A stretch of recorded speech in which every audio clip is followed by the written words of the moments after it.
Hi friends, இன்றைக்கான வீடியோவில் 6 மாதம் ஆனாலும் கெட்டு போகாத தக்காளி தொக்கு எப்படி ரெடி பண்ணலாம் அப்படிங்கிறத பார்க்க போகிறோம். இந்த தொக்கு எதுக்கு நம்ம யூஸ் பண்ணலாம் அப்படின்னு பார்த்தீங்க அப்படின்னா ஒரு பிரியாணி பண்ணலாம் இந்த தொக்கு வச்சு. அடுத்து தக்காளி சாதம், குஸ்கா இந்த மாதிரி நம்ம அவசர அவசரமாக ஸ்கூலுக்கு பிள்ளைகளுக்கு ரெடி பண்ணி கொடுக்கணும் அப்படின்னா இந்த ஒரு தொக்கு இருந்தால் போதும். ஒரு 10 நிமிஷத்தில் சாதம் ரெடி பண்ணி கொடுத்துடலாம். வாங்க அது எப்படி பண்ணலாங்கிறத பார்க்கலாம். இந்த தக்காளி தொக்கு பண்ணுறதுக்கு ஃபஸ்ட்டு தக்காளி எல்லாத்தையுமே தண்ணியில் நல்லா கழுவி எடுத்துக்கலாம். தக்காளி எல்லாமே கழுவியாச்சு. கழுவுன தக்காளி எல்லாத்தையுமே ஒரு டவல் வச்சு இப்படி தொடச்சி ஒரு சொட்டு தண்ணி இல்லாமல் நம்ம எடுத்துக்கிறணும்.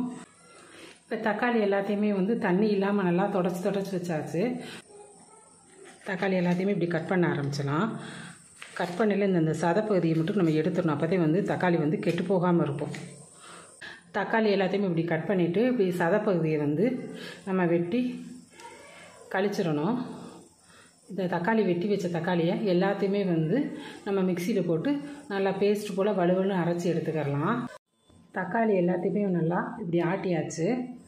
தண்ணி ஊற்றாமத்தான் தக்காளியை ஆட்டணும்.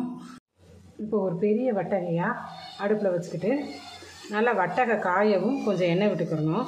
இப்போ நிறையா எண்ணெய் விடக்கூடாது. நிறையா எண்ணெய் விட்டோம் அப்படின்னா தக்காளி வெந்துக்கிட்டு கீழே ரொம்ப தெறிக்க ஆரம்பிக்கும். நம்ம ஆட்டி வச்ச தக்காளியை அதில் போட்டுக்கலாம். எல்லா தக்காளியும் நம்ம இப்போ இந்த வட்டகையில் சேர்த்துக்கலாம். இப்போ தக்காளி எல்லாத்தையுமே ஊற்றியாச்சு. இப்போ இந்த தக்காளி வேகிறதுக்கு தேவையான உப்பு இதை போட்டுக்கலாம். உப்பு நிறையா போட்டுறக்கூடாது. ஏன்னா இப்போ 4 மடங்காக இருக்க தக்காளி இப்போ 1 மடங்காக வத்திரும். அது வரைக்கும் நல்லா வேக விடணும். வேக விட்டு வற்றவும் அதுக்கப்புறம் என்னென்ன சேர்க்கலாங்கிறத பார்க்கலாம். இப்போ நம்ம எல்லாம் பியூரி எனக்கு நல்லா வலுவலுன்னு அரைச்சி ஊற்றின பேஸ்ட் எல்லாமே எவ்வளோ தண்ணியாக இருந்துச்சு, இந்த அளவுக்கு இருந்துச்சு. இது ஃபுல்லாக கிட்டத்தட்ட ஒரு 2 மணி நேரம் ஆகிருக்குது. இந்த மாதிரி வரணும். ஐஸ்கிரீம் மாதிரி ஒரு பதத்துக்கு ஒன்றுனே நம்ம ரெடி ஆயிடுச்சுன்னு அர்த்தம்.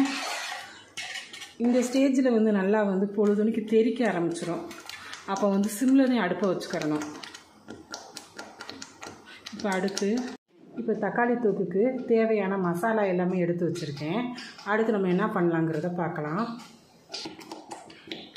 அந்த பக்கம் தக்காளி வெந்துக்கிட்டு இருக்குது. நம்ம இந்த பக்கம் மசாலா ரெடி பண்ணலாம். இப்போ ஒரு வாணலியை வச்சு நம்ம ஒரு தேவைக்கு எண்ணெய் விட்டுக்கலாம். நல்லா எண்ணெய் காயட்டும். இப்போ எண்ணெய் எல்லாமே நல்லா காஞ்சிருச்சு. இதுக்கு தேவையான இஞ்சி பூண்டு பேஸ்ட் எடுத்து வச்சுருக்கேன். இந்த இஞ்சி பூண்டு பேஸ்ட் அப்படியே கொஞ்சம் தான் எடுத்து அப்படியே எண்ணெயில் போட்டுக்கலாம். பச்சை வாடை போகிற அளவுக்கு நல்லா கலந்து விடலாம். அடுப்பு நல்லா சிம்மில் வச்சுக்கணும். இப்போ இந்த இஞ்சி பூண்டு பேஸ்ட்டுக்கு தேவையான சால்ட்டையும் போட்டு விட்டுக்கலாம். அப்போதே ஒட்டாமல் நல்லா வேகும். இப்போ நல்லா கலந்து விட்டுக்கிட்டே இருக்கணும். இப்போ நல்லா இஞ்சி பூண்டு எல்லாம் நல்லா வெந்துருச்சு. வாடை எல்லாமே போயிடுச்சு. அதுக்கடுத்து நம்ம பச்சை வாசம் போனதுக்கப்புறம் 1 கப் மிளகாத்தூள் எடுத்து வச்சுருக்கேன். இதை போட்டுடணும். மிளகாத்தூள் போட்டாச்சு அப்படின்னா அடுப்பு சிம்லேயே இருக்கும் லாஸ்ட் வரைக்கும். அதுக்கடுத்து பிரியாணி மசாலாவை கலந்துக்கலாம். எல்லாத்தையும் 3 ஒன்றா நல்லா கலந்து விடணும். பொடியெல்லாம் போட்டதுக்கப்புறம் எண்ணெய் அப்படி இழுத்துக்கிறோம். இப்போ தக்காளி தொக்கு எல்லாமே 95% நல்லா வெந்துருச்சு.